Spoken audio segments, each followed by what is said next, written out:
அன்பான மிதுன ராசி நேயர்களே, உங்க எல்லாரையும் சந்திக்கிறதுல எனக்கு ரொம்பவே சந்தோஷம். பிறக்கப் போகிற பராபவ வருஷம் உங்களுக்கு எப்படிப்பட்ட பலன்களை கொடுக்க போகுதுன்னு நாம இப்போ ரொம்ப விரிவாகவும் சுவாரஸ்யமாகவும் பார்க்க போறோம்.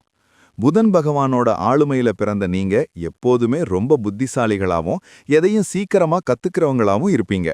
இந்த 2026ஆம் வருஷம் ஏப்ரல் 14ஆம் தேதி பிறக்கக்கூடிய பராபவ வருஷத்துல கிரகங்களோட நிலைகளை முதல்ல நாம வாக்கிய பஞ்சாங்கப்படி பார்த்துருவோம். மார்ச் 6ஆம் தேதியிலிருந்தே சனி பகவான் உங்க ராசிக்கு 10ஆம் இடமான மீன ராசியில கர்ம சனியா உட்கார்ந்திருக்கார். குரு பகவானை எடுத்துக்கிட்டா வருஷத்தோட ஆரம்பத்துல உங்க ராசிக்கு 1ஆம் இடமான மிதுன ராசியிலேயே ஜன்ம குருவா இருந்துட்டு மே 26ஆம் தேதிக்கு மேல 2ஆம் இடமான கடக ராசிக்கு பெயர்ச்சியாகிறார். ராகு கேதுக்களை பொறுத்த வரைக்கும் வருஷத்தோட ஆரம்பத்துல ராகு பகவான் 9ஆம் இடமான கும்ப ராசியிலும் கேது பகவான் 3ஆம் இடமான சிம்ம ராசியிலும் இருக்காங்க. அப்புறம் டிசம்பர் 13ஆம் தேதிக்கு மேல ராகு 8ஆம் இடமான மகர ராசிக்கும் கேது 2ஆம் இடமான கடக ராசிக்கும் பெயர்ச்சியாகிறாங்க. இந்த கிரக அமைப்புகள் எல்லாம் உங்க வாழ்க்கையில என்ன மாதிரியான மாற்றங்களை கொண்டு வர போகுதுன்னு ஒவ்வொரு கிரகமா ரொம்ப விலாவாரியா இப்போ பேச போறோம். முதல்ல நாம சனி பகவானை பத்தி பேசுவோம். மார்ச் 6 முதலே உங்க ராசிக்கு 10ஆம் இடமான மீன ராசியில சனி பகவான் சஞ்சாரம் செய்றார். இதை நாம கர்ம சனின்னு ஜோதிடத்துல சொல்லுவோம்.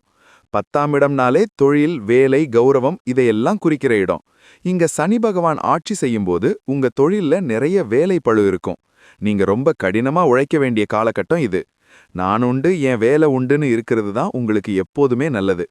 ஆஃபீஸ்ல கூட வேலை பார்க்குறவங்க கிட்ட உங்க பர்சனல் விஷயங்களை ஷேர் பண்ணிக்காதீங்க. மேலதிகாரிகள் கிட்ட கொஞ்சம் அனுசரிச்சு போறது ரொம்பவே அவசியமான ஒண்ணு. புதுசா பிசினஸ் ஆரம்பிக்கணும்னு நினைக்கிறவங்க கொஞ்சம் கவனமா எல்லா விஷயங்களையும் அலசி ஆராய்ஞ்சு செய்யணும். எந்த குறுக்கு வழியிலையும் போகாம நேர்மையா உழைக்கிறவங்களுக்கு இந்த கர்மசனி கண்டிப்பா பெரிய அளவுல நன்மைகளை செஞ்சு பெரிய இடத்துல கொண்டு போய் உட்கார வைப்பார்.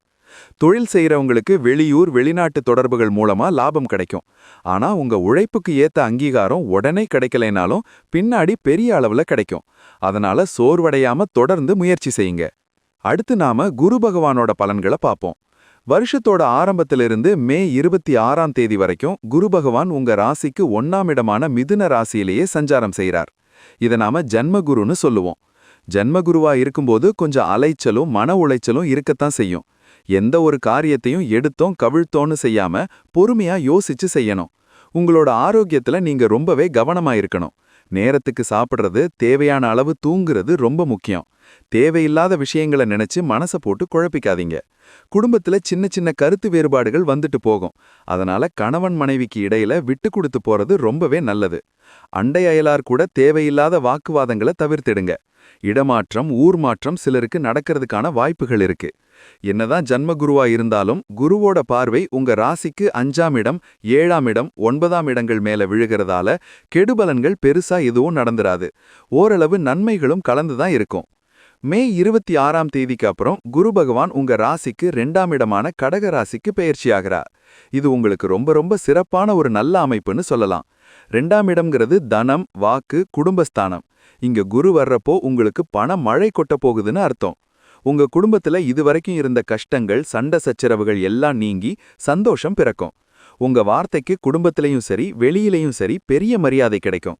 கல்யாணமாகாம காத்துக்கிட்டு இருக்கிற இளைஞர்களுக்கும் இளம் பெண்களுக்கும் இந்த காலகட்டத்துல ரொம்ப சிறப்பான வரன் அமைஞ்சு சுபகாரியங்கள் தடபுடலா நடக்கும்.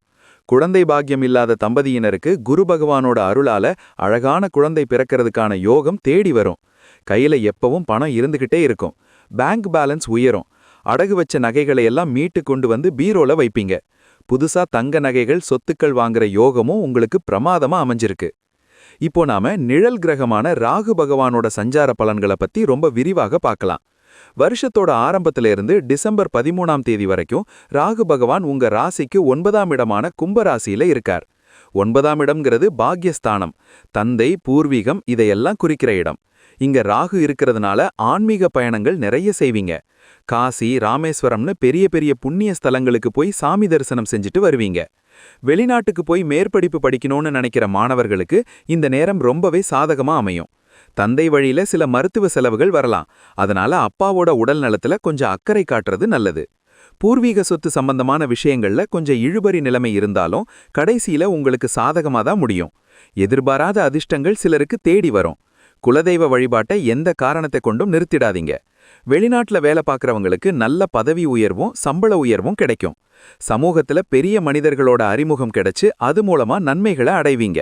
அதே நேரத்துல கேது பகவானை பாத்தீங்கன்னா டிசம்பர் 13ஆம் தேதி வரைக்கும் உங்க ராசிக்கு 3ஆம் இடமான சிம்ம ராசியில இருக்கார். 3ஆம் இடத்துல கேது வர்றது ரொம்ப நல்ல விஷயம். இது உங்களுக்கு அசாத்தியமான தைரியத்தையும் தன்னம்பிக்கையையும் கொடுக்கும். இதுவரைக்கும் பயந்து பயந்து செஞ்ச காரியங்களை கூட இப்போ ரொம்ப துணிச்சலா செஞ்சு முடிப்பீங்க. உங்களை எதிர்த்தவங்கெல்லாம் தானாகவே காணாம போயிடுவாங்க. உங்க பேச்சுல ஒரு வேகம் இருக்கும். முடிவுகள்ல ரொம்ப தெளிவா இருப்பீங்க. எழுத்துத்துறை, பத்திரிகை துறை, சினிமா துறையில இருக்கிறவங்களுக்கு இந்த நேரம் ரொம்பவே சிறப்பா அமையும். உங்க படைப்புகளுக்கு பெரிய அங்கீகாரம் தேடி வரும். ஆன்மீகத்துல பெரிய ஈடுபாடு வரும். இளைய சகோதரர்கள் வழியில சின்ன சின்ன கருத்து வேறுபாடுகள் வந்தாலும் உங்களோட விட்டு கொடுக்கும் தன்மையால அது சரியாயிடும். சிறுதூர பயணங்கள் மூலமா நல்ல லாபமும் புது அனுபவங்களும் கிடைக்கும். எந்த ஒரு சூழ்நிலையையும் தைரியமா எதிர்கொள்ற ஆற்றல் உங்களுக்கு இயல்பாவே வந்துடும். டிசம்பர் 13ஆம் தேதிக்கு அப்புறம் நடக்கிற ராகு கேதி பயிற்சியில ராகு பகவான் உங்க ராசிக்கு 8ஆம் இடமான மகர ராசிக்கு வர்றார். இதை நாம அஷ்டம ராகுன்னு சொல்லுவோம். 8ஆம் இடம்ங்கிறது ஆயுள் ஸ்தானம். திடீர்னு நடக்கிற சம்பவங்களை குறிக்கிற இடம். இங்க ராகு வர்றதுனால நீங்க கொஞ்சம் கூடுதல் கவனத்தோட செயல்பட வேண்டிய காலகட்டம் இது. வண்டி வாகனங்கள்ல போகும்போது ரொம்ப ரொம்ப நிதானமா பொறுமையா போகணும். ராத்திரி நேர பயணங்களை முடிஞ்ச வரைக்கும் தவிர்த்துருங்க. முன்பின் தெரியாதவங்க கிட்ட உங்க பர்சனல் விஷயங்களை பகிர்ந்துக்க வேண்டாம். யாரையும் முழுசா நம்பி எந்த ஒரு காரியத்திலையும் இறங்க வேண்டாம். புதுசா தொழில் தொடங்குறது அல்லது பெரிய முதலீடுகள் செய்யறது எல்லாம் இந்த நேரத்துல தவிர்த்துறது ரொம்பவே நல்லது. உணவு விஷயத்துல கட்டுப்பாடா இருங்க. வயிறு சம்பந்தப்பட்ட பிரச்சனைகள் வர வாய்ப்பு இருக்கு. எதிர்பாராத அலைச்சல்கள், சின்ன சின்ன தடங்கல்கள் வந்து போகும். இருந்தாலும் பொறுமையா கையாண்டா எதையும் சுலபமா கடந்து போயிடலாம். இதே டிசம்பர் 13ஆம் தேதிக்கு அப்புறம் கேது பகவான் உங்க ராசிக்கு 2ஆம் இடமான கடக ராசிக்கு வர்றார். 2ஆம் இடம்ங்கிறது தனம், வாக்கு, குடும்பம் இதையெல்லாம் குறிக்கிற இடம். ஏற்கனவே இங்க குரு பகவான் சஞ்சாரம் செஞ்சுக்கிட்டு இருக்கிறப்போ கூடவே கேதுவும் சேர்றதுனால உங்க வார்த்தைகள்ல நீங்க ரொம்ப கவனமா இருக்கணும். நீங்க யதார்த்தமா பேசுறது கூட மத்தவங்களுக்கு தப்பா புரிய வாய்ப்பு இருக்கு. அதனால அளவா பேசுறது நல்லது. குடும்பத்துல தேவையில்லாத வாக்குவாதங்களை தவிர்த்துருங்க. பணப்புழக்கம் நல்லாவே இருந்தாலும் செலவுகளும் அதுக்கேத்த மாதிரி வரிசை கட்டி நிற்கும். அதனால வரவுக்கேத்த மாதிரி செலவு செய்ய பழகுங்க. கண் மற்றும் பல் சம்பந்தப்பட்ட பிரச்சனைகள் சின்னதா வரலாம். அதனால உடனே டாக்டரை பார்த்து சரி செஞ்சுக்கிறது நல்லது. ஆன்மீக காரியங்களுக்காகவும் கோயில் திருப்பணிகளுக்காகவும் கொஞ்சம் பணத்தை செலவு செய்வீங்க. இந்த நேரத்துல வீட்ல சாமி கும்பிடுறது, தியானம் செய்யறது உங்களுக்கு பெரிய மன அமைதியை தரும். மொத்தத்துல இந்த பராபவ வருஷத்தை மிதுன ராசிக்காரர்களுக்கு எப்படிப்பட்ட வருஷம்னு பாத்தீங்கன்னா, ஆரம்பத்துல ஜென்ம குருவோட சஞ்சாரம் கொஞ்சம் சவாலா இருந்தாலும் மே மாசத்துக்கு அப்புறம் வர்ற 2ஆம் இடத்து குரு உங்களுக்கு மிகப்பெரிய பக்கபலமா நின்னு எல்லா கஷ்டங்களையும் தீர்த்து வைப்பார். தொழில்ல கர்மசனியோட தாக்கத்தால வேலைப்பழு அதிகமா இருந்தாலும் உழைப்புக்கேத்த பெரிய அங்கீகாரம் கண்டிப்பா கிடைக்கும். டிசம்பர் மாசத்துக்கு அப்புறம் வர்ற அஷ்டம ராகுவால கொஞ்சம் எச்சரிக்கையா இருக்கணும், அவ்வளவுதான். மத்தபடி பொருளாதாரத்தை பொறுத்த வரைக்கும் வருமானத்துக்கு எந்த குறையும் இருக்காது. பணவரவு நல்லாவே இருக்கும். குடும்பத்துல சந்தோஷம் ததும்பும். புது வண்டி வாகனம், வீடு, நிலம் வாங்குறதுக்கான அமைப்பு ரொம்ப பிரமாதமா இருக்கு. யாரையும் முழுசா நம்பாம உங்களோட சொந்த அறிவை பயன்படுத்தி முடிவெடுத்தா இந்த வருஷம் முழுக்க உங்களுக்கு தொட்டதெல்லாம் ஜெயமாகும். எல்லா தரப்பு மக்களுக்கும் இந்த வருஷம் ஒரு மிகச்சிறந்த வளர்ச்சி தரக்கூடிய ஆண்டாகவே அமைய போகுது. இந்த பராபவ வருஷத்துல கிரகங்களோட சஞ்சாரத்தால வரக்கூடிய சின்ன சின்ன தோஷங்கள் நீங்கி மிதுன ராசி நேயர்களாகிய நீங்க இன்னும் நிறைய நன்மைகளை அடையறதுக்காக செய்ய வேண்டிய பரிகாரங்கள் என்னென்னு இப்ப சொல்றேன். முதல்ல ஜென்மகுருவோட கெடுபலன்கள் குறையறதுக்கு வியாழக்கிழமை தோறும் தட்சிணாமூர்த்திக்கு மஞ்சள் வஸ்திரம் சாத்தி கொண்டக்கடலை மாலை போட்டு வழிபடுங்க. கர்மசனி உங்களை ஆட்கொள்றதால சனிக்கிழமையில ஆஞ்சநேயர் கோவிலுக்கு போய் நெய் தீபம் ஏத்தி வழிபடுறது உங்களுக்கு பெரிய பாதுகாப்பை தரும். அஷ்டம ராகுவோட தாக்கம் குறையறதுக்கு செவ்வாய் அல்லது வெள்ளிக்கிழமையில துர்க்கை அம்மனுக்கு எலுமிச்சை விளக்கு ஏத்தி கும்பிடுறது ரொம்ப ரொம்ப நல்லது. வாய்ப்பு கிடைக்கும் போதெல்லாம் உங்களால முடிஞ்ச அளவுக்கு ஏழை எளிய மக்களுக்கு உணவு, துணிமணிகளை தானமா கொடுங்க. குலதெய்வ கோவிலுக்கு வருஷத்துக்கு ஒரு முறையாவது குடும்பத்தோட போயிட்டு வாங்க. இந்த சின்ன சின்ன பரிகாரங்களை முழு நம்பிக்கையோட செஞ்சுட்டு வந்தீங்கன்னா இந்த பராபவ வருஷம் உங்க வாழ்க்கையில வெற்றிகளும் சந்தோஷங்களும் நிறைந்த ஒரு அற்புதமான வருஷமா நிச்சயமா அமையும். வாழ்த்துக்கள்.